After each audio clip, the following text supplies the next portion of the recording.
Meus irmãos, eu quero vos cumprimentar com a paz do Senhor. Por gentileza, abra a vossa Bíblia no Evangelho de Jesus, aonde escreveu São João no capítulo de número 5. Evangelho de Jesus, aonde escreveu São João no capítulo de número 5. E enquanto os irmãos procuram, eu quero agradecer a Deus por essa casa espiritual. Irmãos, eu confesso que eu estava com saudade. E eu fiquei muito feliz quando alguns obreiros me viram, né, e disse: Pastor Cineilton. Eu falei: nossa, ainda lembra do meu nome. E para mim é uma alegria muito grande. Quando o pastor apóstolo Ayrton nos chamou, eu falei para minha esposa: nós ficamos muito felizes, irmãos, porque o nosso carinho é grande pela vida do apóstolo, pela vida da apóstola Adriana, da sua casa, toda a família Benedina. Eu estou com muita saudade também do Amarildo, irmãos. Transmita meu abraço a ele. A todos mesmo, é uma alegria muito grande. Eu estou muito feliz, tá? Até porque eu também dirigi algumas igrejas e o Senhor nos separou para um certo tempo, e essa foi uma porta de Deus que nos abraçou, nos apoiou, e o apóstolo Ayrton sempre nos incentivou, e nós somos gratos a tudo. Muito obrigado, apóstolo. Nosso carinho é verdadeiro e recíproco em relação a essa casa espiritual. Queridos, há um texto de Deus aos nossos corações. Eu só pensei que aqui, né, ia estar um pouco mais quente, né, mas tá feia a coisa aqui também, né? Irmãos, orem pelos baianos. Os baianos sofrem nessa época. Só Jesus para dar vitória. Capítulo 5, verso de número 1 ao verso de número 8. Nos diz assim a palavra de Deus. Olha só. Depois disso, havia uma festa entre os judeus, e Jesus subiu a Jerusalém. Ora, em Jerusalém há, próximo à porta das ovelhas, um tanque, chamado em hebreu Betesda, o qual tem 5 alpendres. Neste jazia grande multidão de enfermos, cegos, coxos e paralíticos, esperando o movimento das águas. Porquanto o anjo descia em certo tempo ao tanque e agitava a água, e o primeiro que ali descia, depois do movimento da água, sarava de qualquer enfermidade que tivesse. E estava ali um homem que havia 38 anos, que se achava enfermo. E Jesus, vendo este deitado, e sabendo que estava nesse estado havia muito tempo, disse-lhes: queres ficar são? O enfermo respondeu-lhe: Senhor, não tenho homem algum que, quando a água é agitada, me coloque no tanque, mas, enquanto eu vou, desce outro antes de mim. Jesus disse: levanta-te, toma a tua cama e anda. Amém, queridos? Maravilha, maravilha. O texto é muito conhecido dos irmãos, e a nossa ideia e proposta vai ser complexo no que concerne a todo o desenvolvimento aqui do sermão. Eu confesso que eu sou um amante do Antigo Testamento, até porque eu gosto do exame, eu gosto da minúcia, de extrair e exaurir a palavra de Deus. Mas aprove o Senhor, há algumas madrugadas atrás, por volta de 1h40 da manhã, me fazer com que eu ficasse atento a esse texto. E dentro daquilo que eu pensava, eu jamais imaginava criar toda uma estrutura dentro de uma orientação divina, até porque o texto é conhecido, os irmãos são sabidos, e parece que dentro daquilo que é exposto, desenvolvido, parece que todos os pensadores e pregadores caminham dentro de um denominador comum.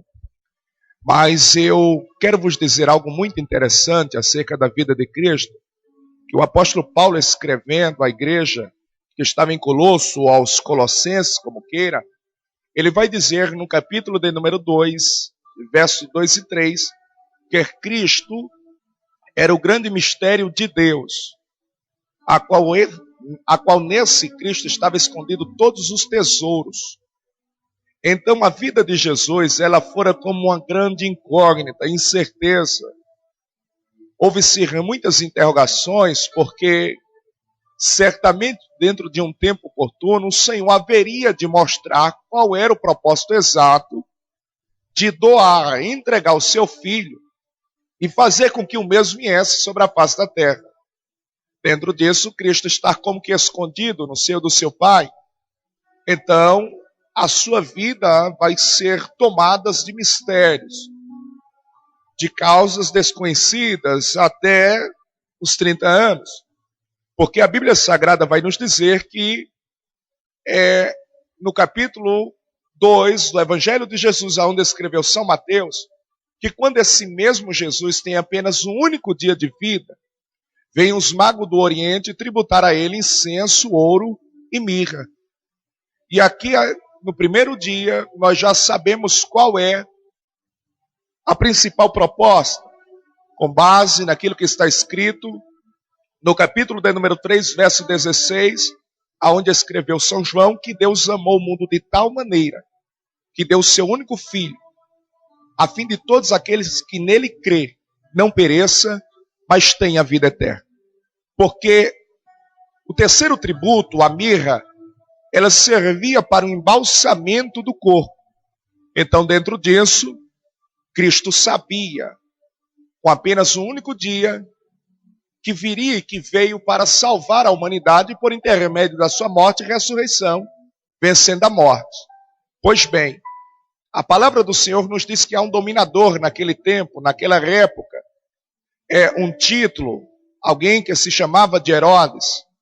E Herodes agora intenta contra todas as crianças de 0 a 2 anos de idade, aonde morrem cerca de 40 crianças. E quem pode falar com muita classe acerca disso é o comentarista, é o escritor de nome Eusébio de Cesareia, no livro História Eclesiástica. Então, nisso nós vemos a proteção do pai, enviando o anjo Gabriel e orientando o pai do menino terreno, José, o carpinteiro, para que desça até o Egito. Até que o Senhor trata radicalmente com Herodes, porque foi o próprio Senhor que o matou dentro da história e do exame, e eles retornam. Então veja como a vida de Jesus foi um mistério, porque eu vos disse que no capítulo de número 2, aonde está o Evangelho de Jesus Cristo, a qual escreveu São Mateus, ele está com apenas um único dia de vida.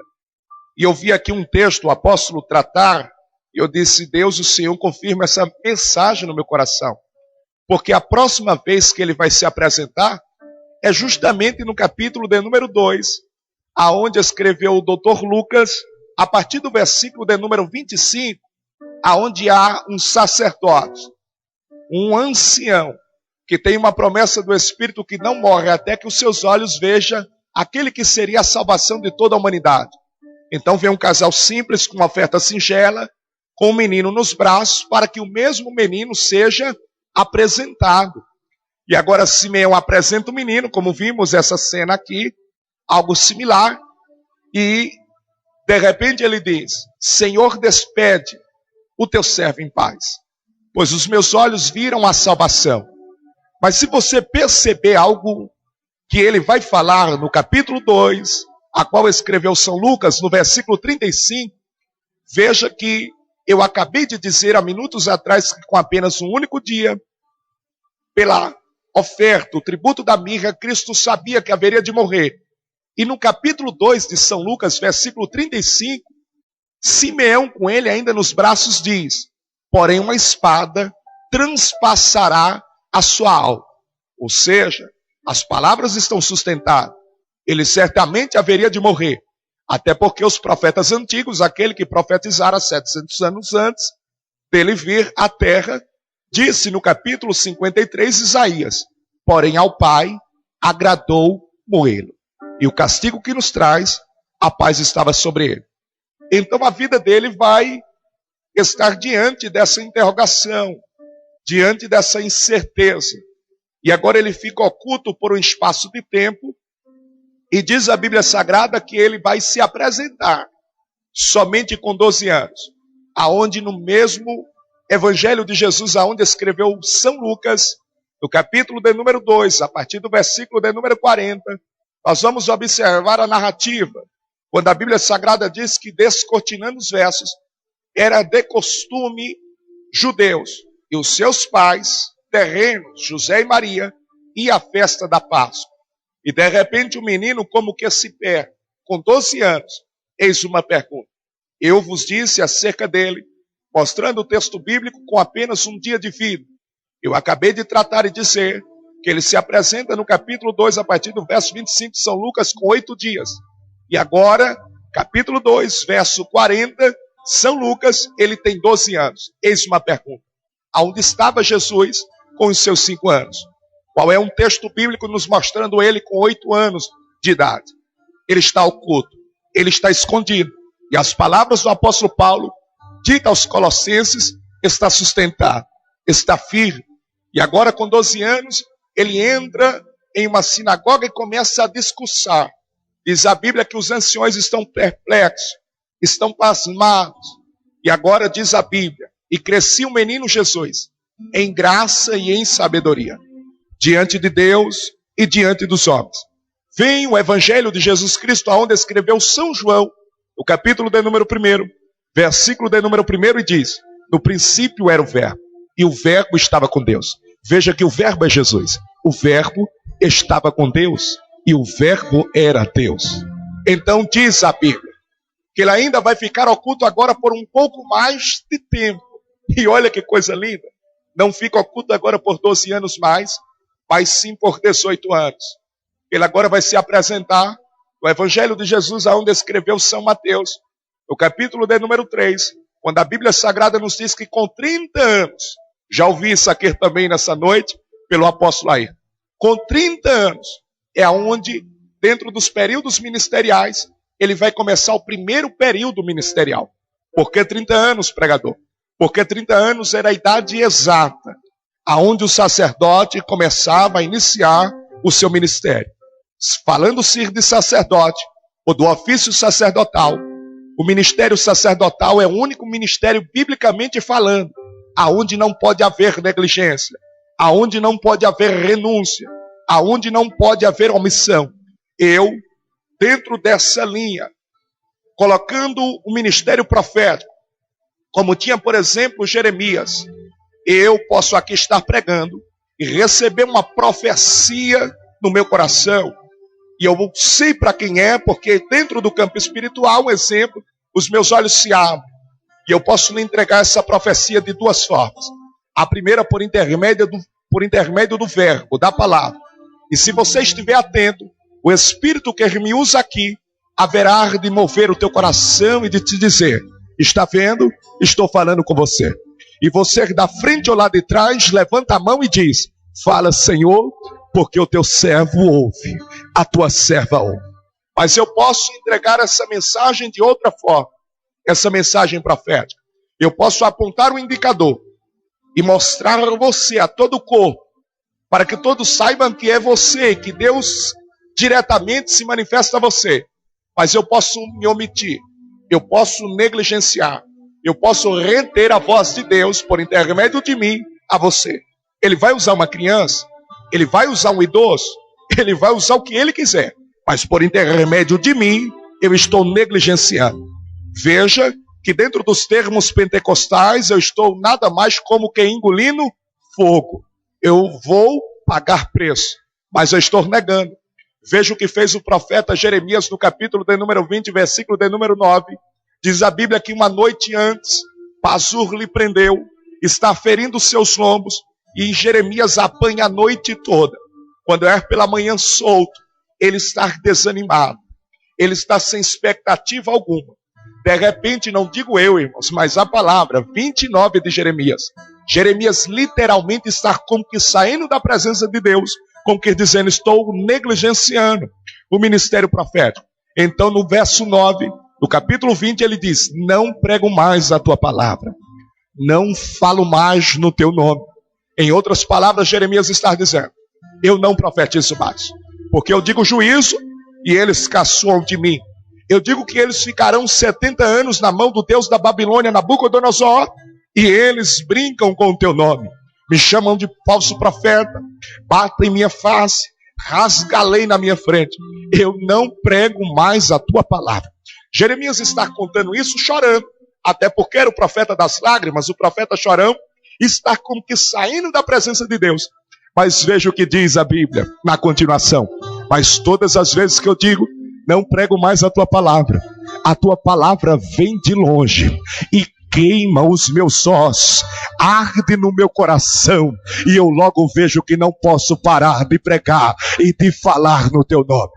Eu profetizo isso aqui, que você que verdadeiramente aceitou o Senhor Jesus e entende que este lugar é o melhor lugar para se estar, mesmo na tua fraqueza, quando você quiser sair da presença de Deus, a lareira chamada Espírito Santo haverá de aquecer o teu coração e você estará aqui dando glória ao nome de Jesus. Glória. Irmãos, eu serei muito breve, muito rápido, bastante atenção. 30 anos. Então aqui ele tem o primeiro período ministerial.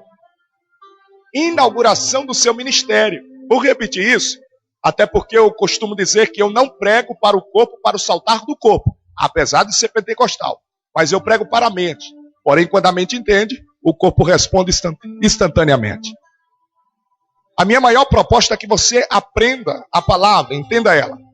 Então ele começa o seu primeiro período ministerial, inauguração do seu ministério. Bastante atenção, porque dentro dos termos teológicos, e aqui há um homem muito sábio acerca disso, o apóstolo, nós bem entendemos que Cristo teve então cerca de 3 a 3 anos e meio para implantar o reino de Deus na face da terra. Foi a maior proposta dele, foi o maior objetivo. É por isso que sempre ele dizia, eu não faço a minha vontade, mas se a vontade daquele que me enviou. E a vontade de Deus era que os homens aceitassem as coisas do céu.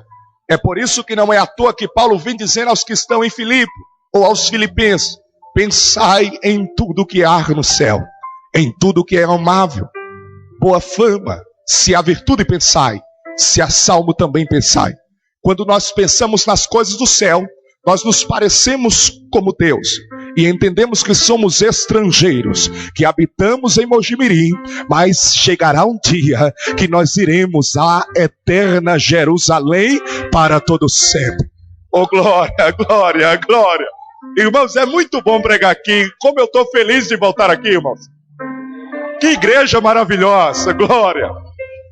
Eu estou dizendo que eu não sei a que sensação térmica estamos, mas o meu coração está quente, porque a palavra aquece o meu coração, e eu estou profetizando que a palavra de Deus vai aquecer a tua vida, a tua casa. Se lá está totalmente escuro, se lá está totalmente frio, há uma palavra sendo liberada aqui. O tempo de Deus hoje chega para a tua vida, para a tua casa, aquece o teu coração, e quem acredita nisso, glorifique o bendito nome de Jesus. Oh, glória, glória, oh, reverente, ele faz, glória, glória, glória.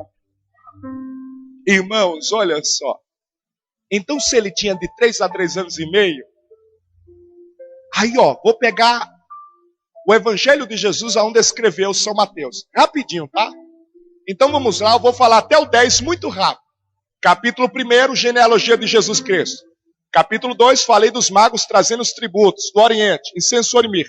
Capítulo 3, Jesus batizado pelo seu primo, João Batista, filho de Zacarias e Isabel, 6 meses mais velho do que ele, segundo a história.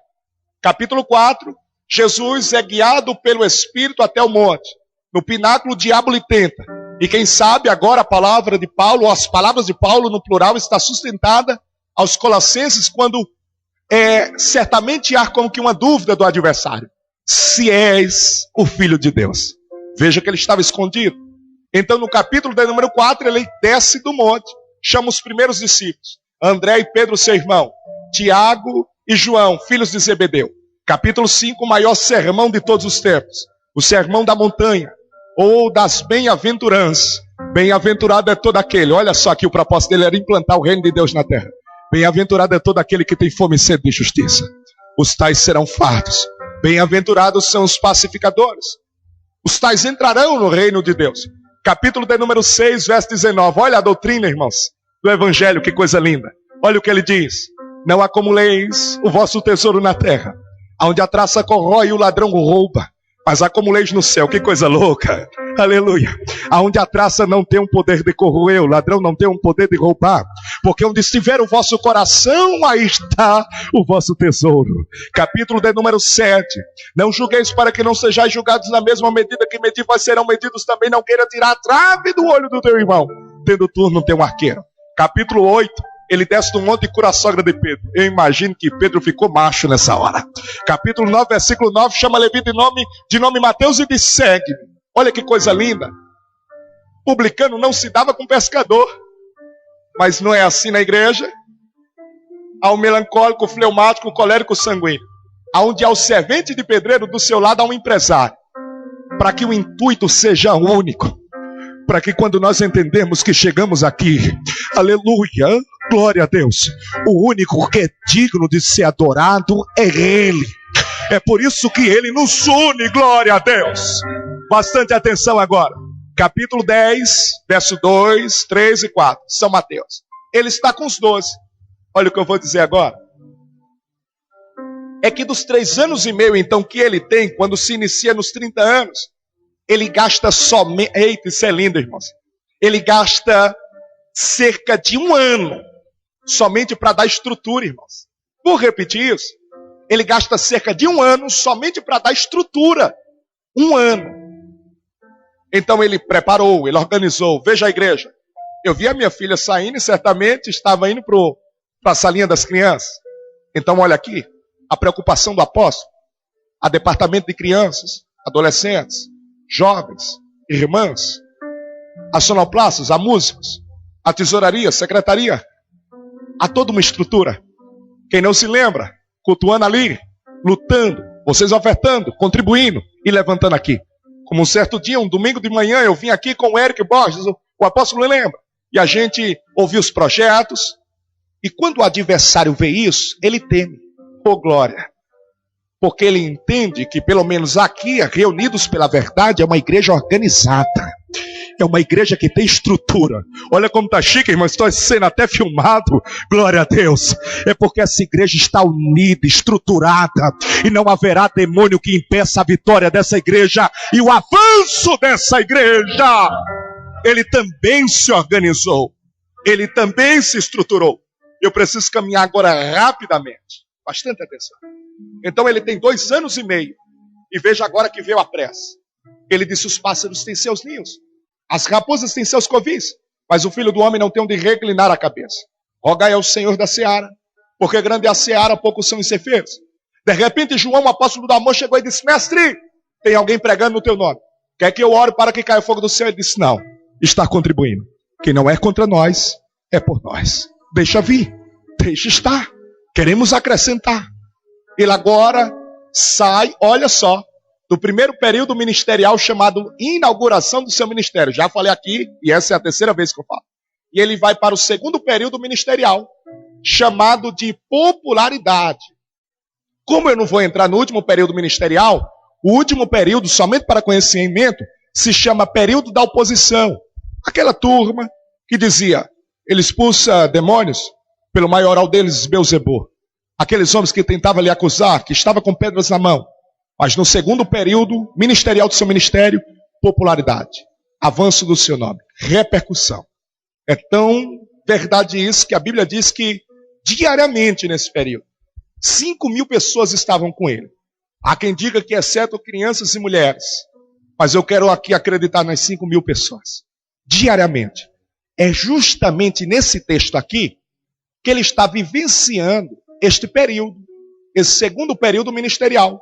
João capítulo 5, ele tem cerca de 32 anos. Bastante atenção aqui, porque há uma história muito linda. E olha que coisa linda. É que aqui está ocorrendo uma festa, chamada essa, Festa da Páscoa, sagrada até os dias de hoje. Para os judeus há 3 importantes festas: Páscoa, Tabernáculos e Pentecostes. Esse era o dia dele. Era o momento dele, onde ele poderia tomar equilibradamente, como era, via de regra, um vinho.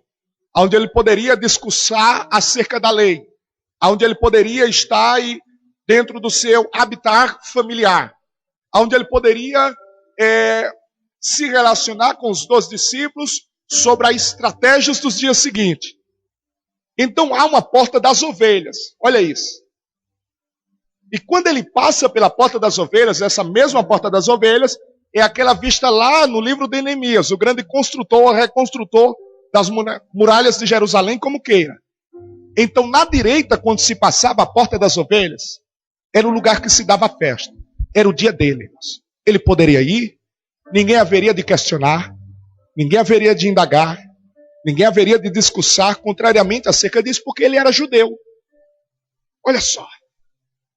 Só que, dando na direita a festa, à esquerda havia algo totalmente contrário. Porque havia um tanque chamado Betesda, onde tinha pessoas extremamente miseráveis, precisando de um milagre.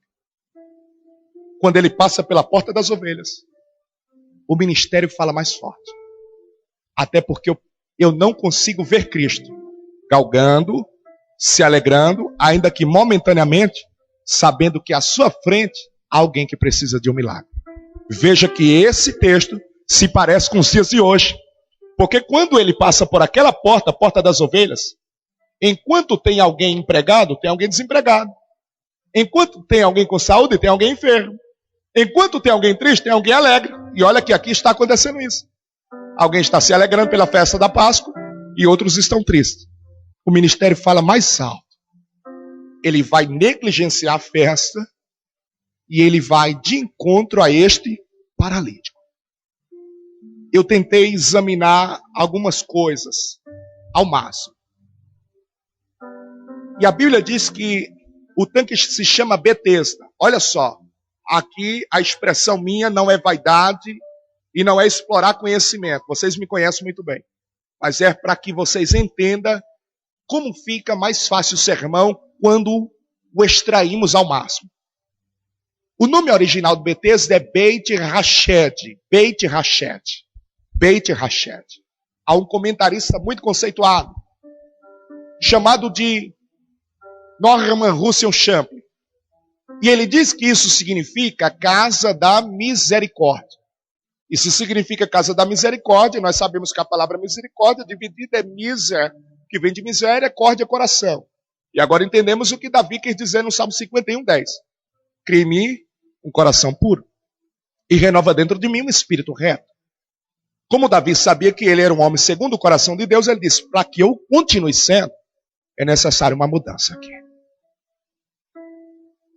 Então, Champlin diz isso.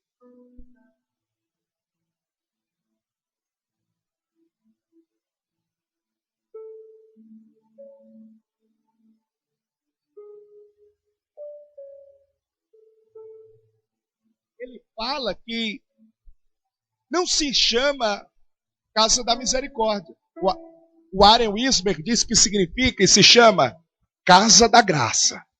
Olha agora. E o que é graça? Favor imerecido. Eu não merecia, mas a graça diz, vamos junto. Você não merecia, a graça diz, estou aqui do lado. Pregador, e agora, hein? Que confusão, hein? Os dois é bom, mas gostei do Warren Wiersbe porque os liberais.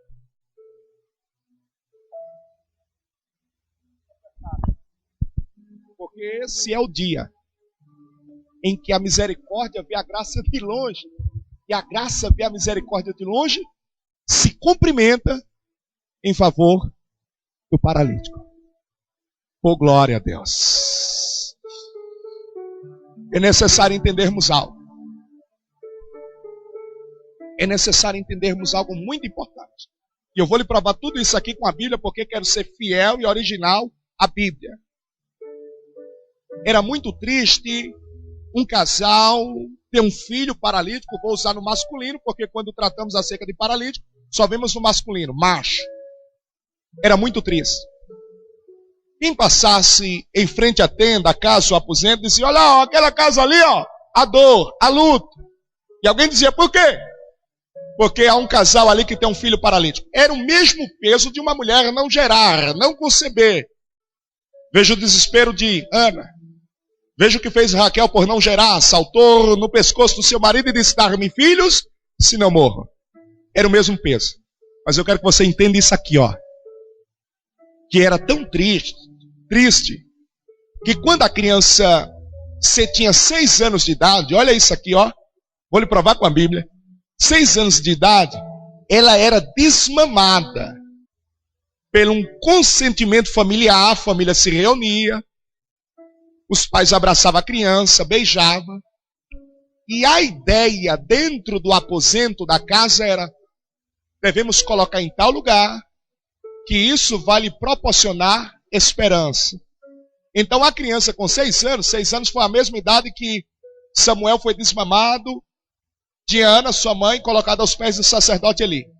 Então a criança era colocada em um local onde pudesse lhe proporcionar uma expectativa, uma esperança e um amanhã melhor. Pregador, a base bíblica para isso? Irmãos, olha só. Primeiro há um texto no Evangelho de Jesus Cristo, onde escreveu São Marcos no capítulo 2. Olha isso, que lindo. E Jesus vai entrando em Cafarnaum. E sinônimo de Jesus em Cafarnaum era o cego enxergar, o surdo ouvir, o mudo falar, o paralítico andar. Foi o lugar onde Jesus mais fez milagres. Cafarnaum. De repente Jesus chega em Cafarnaum, alguém diz: olha, ele chegou. Jesus não tem para onde correr. Aí ele entra em uma casa. Parece que eu vejo ele dizendo aos discípulos: entra logo. E quem está lá fora corre e entra. De repente a porta está tomada de pessoas. Quem está dentro não quer sair, quem está fora quer entrar. Não dá. Porque olha o que diz a Bíblia. E havia tantas pessoas na casa que nem nos lugares junto à porta cabia. De repente vem vindo 4 homens de Betsaida, na Galileia, para o culto onde Jesus está. Eles sabem que Jesus está em Cafarnaum, naquela região. Só que eles erram um caminho, irmãos. A porta do sul de Cafarnaum, onde se dava direto de frente à casa. Só que eu vou lhe provar que Jesus dentro da casa está como Deus também. E Ele próprio vai fazer os homens errar a porta de entrada. Porque, qual é a base bíblica? Olha só, o homem traça o seu caminho, mas o Senhor é quem lhe dirige os passos. Eles erram o caminho e dão no norte de Cafarnaum. Quem eles encontram? Um paralítico. Sem esperança, sem expectativa, sem qualquer crença de um futuro melhor. Os 4 homens dizem: não, rapaz, nós estamos atrasados, mas dá para ir no culto ainda. Vamos lá, não tenho condição. Vamos lá, sou paralítico. Você vai, rapaz, nem que seja nas costas. Nós vamos colocar nas costas, mas você vai. Parece que quando eu vejo os 4 vindo, com o homem em cima, alguém diz: ei, ó, lá não, a porta, ó. Isso não dá pela frente, mas por trás dá. Irmãos, na porta todo mundo quer estar. Por trás às vezes dá certo. Olha o que, eu estou aqui com a Bíblia tão somente. Todo mundo estava do lado, na frente de Jesus. Uma mulher disse: por trás, estou vendo espaço. Se eu tão somente tocar na orla dos seus vestidos, saberei que serei curada. De repente os 4 homens estão lá em cima com o paralítico. Parece que eu vejo Jesus dizendo isso, ó. Vocês vão se afastando um pouquinho aí? E alguém parece que diz assim: mas Senhor, quando eu tiro o pé, eu te coloco. Não dá não. Não. Dá sim, dá um jeitinho. E Ele sempre vai arrumar um jeitinho, irmãos. Quando você estiver precisando de um milagre, Ele vai arrumar uma cadeira, Ele vai arrumar um sofá, Ele vai arrumar uma cama. Porque quem precisa de um milagre, Ele sempre manda apertar um pouquinho. Ele diz: tem espaço para você, vem aqui. Tem espaço para você, vem aqui. Olha como eu vou provar agora, ó. Quando o paralítico está diante de Jesus, olha o que diz a Bíblia, não digo eu, irmãos. E vendo Jesus a fé deles, não é dele, singular, deles, plural, os 4 homens. Não tinha fé ele, mas pela vossa fé, eu digo a você: perdoados estão os teus pecados. Os homens caçoam, indagam, aí ele diz: mas para que saiba que o Filho do Homem tem poder sobre a face da terra. A ti eu te digo: levanta-te, toma o teu leito e vai para a tua casa. Parece que eu vejo aquele paralítico dizendo: vocês não me viram entrar, mas dá licença porque vai ter que me ver sair. Ele me curou. E pregador, realmente ficava as crianças de frente a um lugar onde pudesse lhe proporcionar esperança? Sim, irmãos, olha o que diz Salmo 84:10. Mais vale um dia nos teus atos do que 1000 dias em qualquer outro lugar. Mais vale estar assentado à porta defronte da casa do meu Deus do que habitar nas tendas da impiedade. Aí onde está o coxo de Atos 3? De frente da casa do Senhor. Olha aí a Bíblia. Mas as pessoas subiam cheias de si e voltavam vazias de Deus. Aí o paralítico disse, não estou sendo curado, mas estou lucrando. Tá bom. Mas de repente vem 2 anos, vindo do culto de Pentecostes. Olha a campanha que eles dizem, irmãos. Culto de Pentecostes. Estão tinindo. Quando o coxo olha os dois, Pedro diz, olha, o que tu queres, nós não temos não. Porque não temos ouro e nem prata.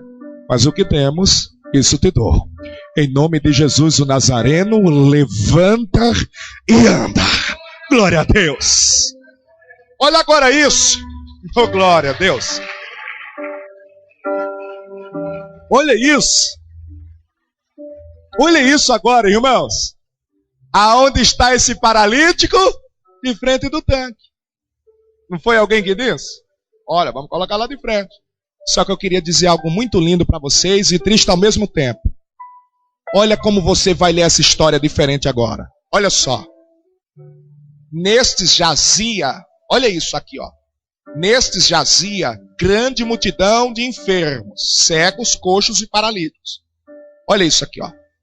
A palavra jazia aqui no grego, ela dá a conotação de morte, dentro de um duplo sentido. Morte física e morte de esperança, de expectativa. Pregador, como eu posso crer nisso? Olha só, o mundo jaz do maligno. O maligno, o ladrão, não veio senão para matar, roubar e destruir. Hoje eu estava em um velório, sofrendo a dor com um amigo que perdeu uma mãe, como disse o apóstolo. E quando vamos a um cemitério, dizemos assim, ó, de quem é aquele jazigo? Então, deixa eu ler aqui no original. Neste lugar, morria uma grande multidão de cegos, coxos e paralíticos. Se ele foi colocado com 6 anos, 38 anos se passaram. 38 mais 6, 44 anos ele tem. Ele está passando aqui 38 anos, longos filmes de terror. Ele dorme sem saber que vai acordar. E quando ele acorda, ele vê alguém morto do seu lado. Só que eu queria lhe dizer algo. É que eu vou lhe mostrar com a Bíblia que alguns capítulos antes, no 2, verso 23, 24 e 25, há algo muito lindo. Há uma Páscoa antes, olha isso. Há uma Páscoa um ano anterior. Porque é sagrado ano a ano. E eu estou lendo agora capítulo 2, versículo 23, olha só. E, estando ele em Jerusalém pela Páscoa, durante a festa, muitos vendo os sinais que fazia, nem na festa ele ficava quieto. Creram no seu nome. Mas o mesmo Jesus não confiava neles. Ele não confiava nos homens, até porque em Jeremias está escrito, maldito o homem que confia no homem. Não é confiar no próximo, não. É nele mesmo. Olha só. Porque a todos conhecia. Aqui está ele como Deus, homem, onisciente. A todos conhecia. Aí no versículo 25 diz assim, ó. E não necessitava de que alguém testificasse do homem. Porque ele bem sabia o que havia no homem. Eis uma pergunta aqui. Que homem é esse? Olha só. Até o capítulo 5 de João, irmãos. Quando você lê a Bíblia, é capítulos de encontros. É capítulos que ele marcou encontros na agenda dele, não na minha.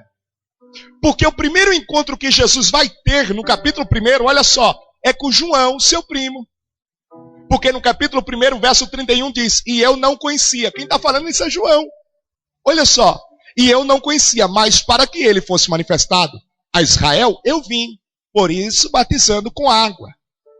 E João testificou dizendo, eu vi o Espírito descer do céu com uma forma corpórea de pomba e descer sobre ele. E eu não conhecia. Pela segunda vez ele está dizendo.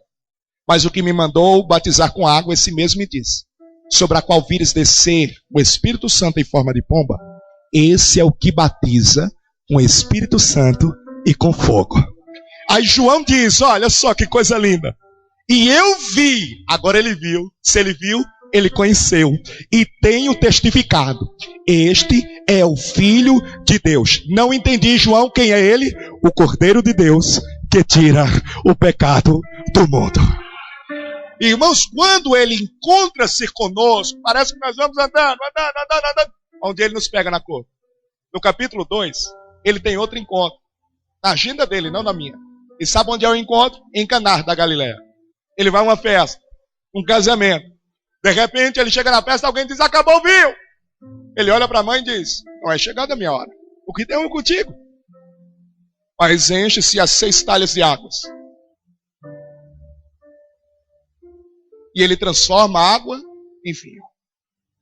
Parece que eu vejo a noiva olhando para o noivo, dizendo, tá linda, hein, gata? Mas se ele não chegasse aqui, a gente não conhecesse ele. Parece que eu vejo o noivo dizendo, chapinha, mas se ele não chegasse aqui, porque a festa só pode ser boa se ele estiver. O casamento pode ter sido lindo, o vinho excelente, mas ficou boa quando ele estava presente na festa. No capítulo 3, qual foi o encontro de Jesus? Pessoal, com Nicodemos. Olha o que Jesus disse a Nicodemos. É necessário nascer da água e do Espírito. Olha a proposta do reino na terra. Nicodemos carnal, não entendia as coisas espirituais, ele disse, como posso ser eu já velho, voltar ao ventre da minha mãe? E se você perguntar isso a um adolescente, reunido pela verdade aqui, que tem 12 anos, ele vai dizer, nascer de novo, sei o que é. Batizar nas águas, deixar o velho homem, subir como uma nova criatura e entender que as coisas velhas se passaram. E eis que tudo se fez novo. Mas Jesus muda a vida de Nicodemos. No capítulo 4, olha outro encontro, pessoal. Foi tão proposital que ele olhou no relógio, aparentemente, dizendo a vocês, dentro daquilo que nós dizemos, parafraseando, e disse, a essa hora vem uma mulher com um cântaro na cabeça. Chega nos discípulos e diz, vamos comprar alguma coisa. Senta no posto de Jacó, quando ela chega, tira o cântaro, ele diz, dá-me água. Ela diz, como pode ser tu, judeu, fala comigo que sou mulher samaritana? E aí de repente ele se torna um profeta, porque era e diz, tivesse 5 maridos, o que tu tem não é teu? E ela diz, vejo que tu és profeta. Só que isso servia tudo para ele chegar no ponto principal, matar a sede dela. Ele é tremendo. Aí ele diz, se tu soubesse quem te pede água, tu lhes pediria, e ele daria da água da vida. De repente ela tem vontade de beber dessa água. E ela diz, Senhor, dá-me dessa água a beber. Aleluia. Aí vem a Bíblia e diz, quem tem sede, venha. Vou repetir. Quem tem sede, venha. E tome de graça. É de graça, irmão. Não precisa pagar R$5, não. É de graça. Não precisa pagar R$10. Tome de graça da água da vida. Oh, glória. Que lindo. Que lindo agora. Irmãos, está muito bom isso aqui. Tenho que acabar, mas está muito lindo. O capítulo 2, verso 41. Vou ler agora outra Páscoa. Olha só. Ora, todos os anos. De Lucas, isso. E os seus pais a Jerusalém a Páscoa. Ele tinha aqui 12 anos. Olha só. 12 anos. Então, com 12 anos, adolescente, papai e mamãe disse, vamos para a festa da Páscoa. Quando eles foram chegando, se você pegar qualquer outro pensador, como William Barker, todos eles vão dizer, dentro de um denominador comum, dentro de uma mesma ideia, que as crianças sadias não poderiam ir à sala da festa. Então escuta isso aqui, agora é lindo. Os pais entram na direita e vão para a festa. Na esquerda o quê? O tanque de Betesda. Então as crianças ficavam como que aqui, uma espécie de sala das crianças, que dava um olhar à sala da festa, da Páscoa, e que dava o mesmo olhar, virando o rosto à esquerda, ao tanque de Betesda. É aqui que eu quero chegar. Com 12 anos, aqui, numa espécie de sala das crianças, quando ele tinha 12 anos, esse homem já estava. Foi colocado com 6 anos, 18 anos se passaram, Jesus tem 12 anos, ele tem 24, e Jesus está olhando ele, com que dizendo, queria te curar, mas não posso. Queria te levantar, mas também não posso. E por que não podia? Porque o ministério dele só começaria com quantos anos? Ele está assim, eu queria, mas não posso. Só que é nessa hora que ele pega uma caneta de ouro. Escreve, passe o tempo, que passar. Mas um dia eu voltarei a esse mesmo lugar para te tirar desse leito e dessa cama. Irmãos, agora eu quero ver a Reunidos pela Verdade e dá um glória. Segura aí. Olha o que eu vou ler agora. Quando ele está passando aqui, ó. Aí ele vai passando. Me encontrei com o João, na agenda dele, não na tua. João, quando ele passa... me encontrei com os noivos de Caná. Nicodemos também já me encontrei. Mulher samaritana também já me encontrei. Quando ele passa a folha, ele vê aqui escrito, ó. O paralítico de Betesda. Esse eu conheço. Esse eu já conheço a história dele. Conhecia. Olha o capítulo 5, verso 6. E Jesus, vendo este deitado, e sabendo, oh meu Deus, e sabendo que esse estava nesse estado havia muito tempo, quando ele olhou e disse, conheço, hoje é o dia dele, irmãos, um dia chega o dia, oh glória, oh glória, irmãos, oh glória, levorecele. O tempo passa, se passaram 20 anos do último encontro, 12 anos. Aqui ele tinha 32, mas estava marcado na agenda. Quem sabe a tua agenda você já jogou e disse, eu já anotei isso, Cristo não veio.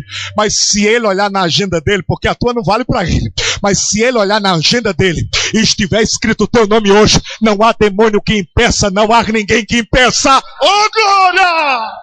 Uhul! Glória! Oh glória! Oh glória! Oh glória! Glória! Oh glória! Oh chorirevo lehete! Glória! Glória! Eu estou finalizando, apóstolo. Meu tempo já foi, eu já estou finalizando. E agora? Aí ele se encontra com o homem e diz isso aqui, ó irmãos. Queres ficar são? Sabe o que é que eu fui examinar aqui, irmãos? Rapidamente. Naquela loucura. Eu quero ser pregador, não, você fica louco. Eu fiz um exame das enfermidades, irmãos. Rapidamente. Pregador, você se formou em medicina? Não, irmão. Meu negócio é grego, hebraico e teologia. Medicina não. Mas olha o exame que eu fiz. Eu peguei o cego, peguei o paralítico e peguei o surdo e mudo.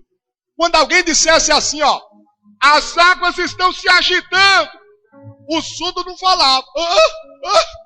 Não ouvia. Mas quando ele observasse o povo correndo, irmão, o Espírito dele dizia, tamo junto. Vou também. Socorro. É um movimento. Quando alguém dissesse, as águas estão se movimentando, o cego não via, mas ouvia. Corria. Para onde, pregador? Sei lá, irmão. Vai correr. Mas quando alguém dissesse, as águas estão se movimentando, o paralítico ouvia, via, falava, mas não podia ir.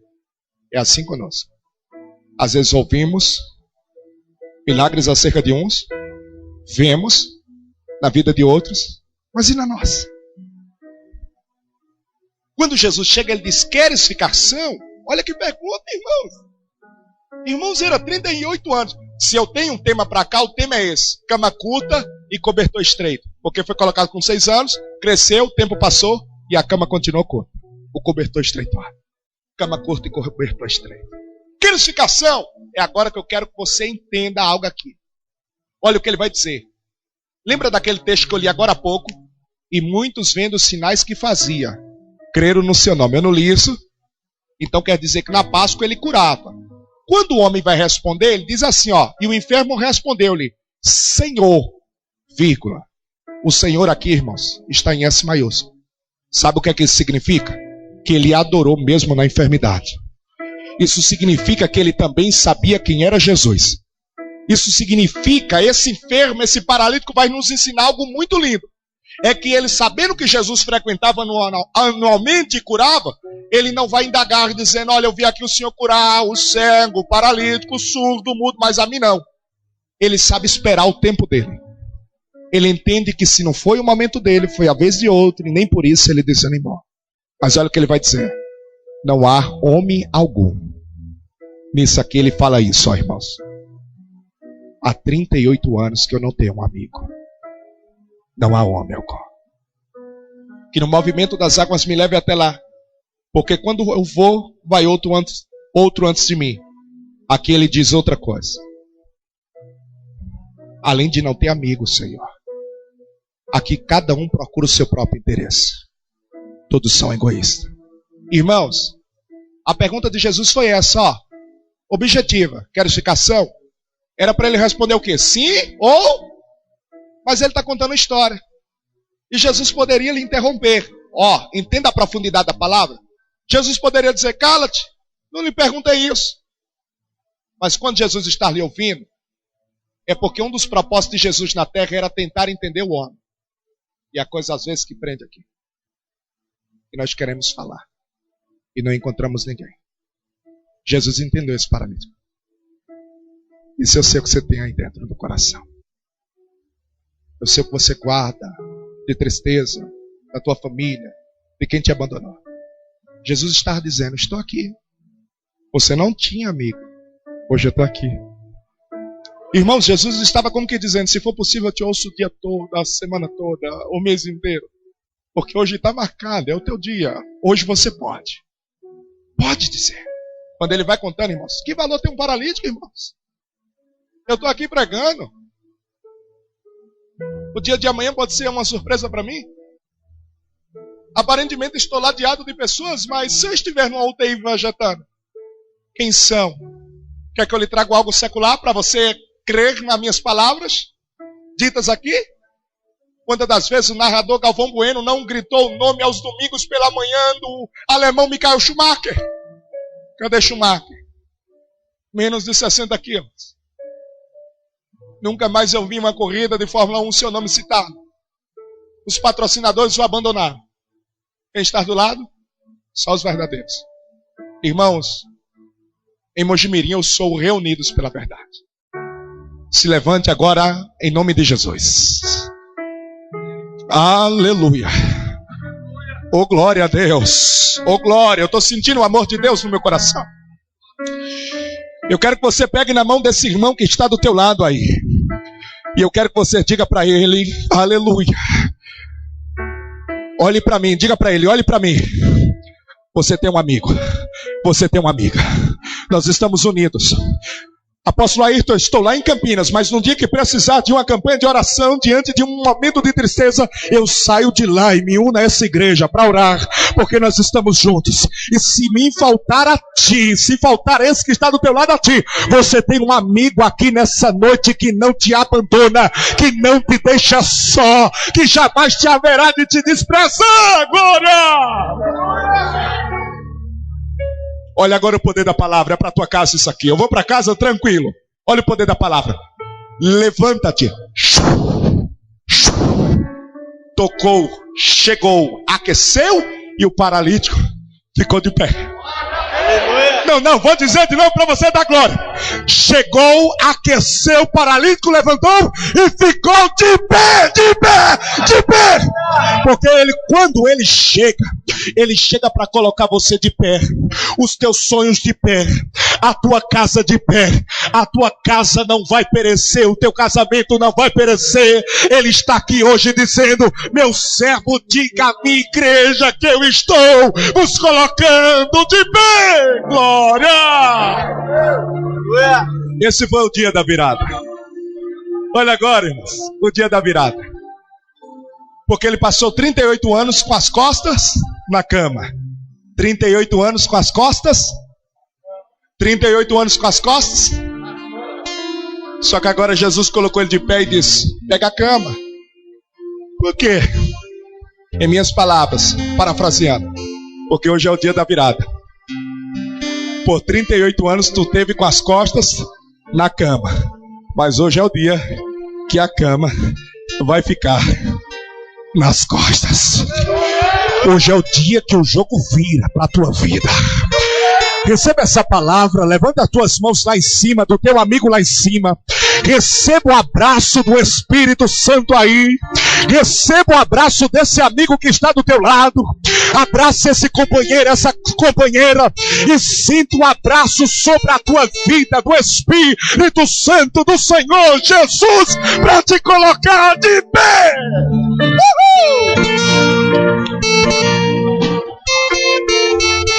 Aleluia.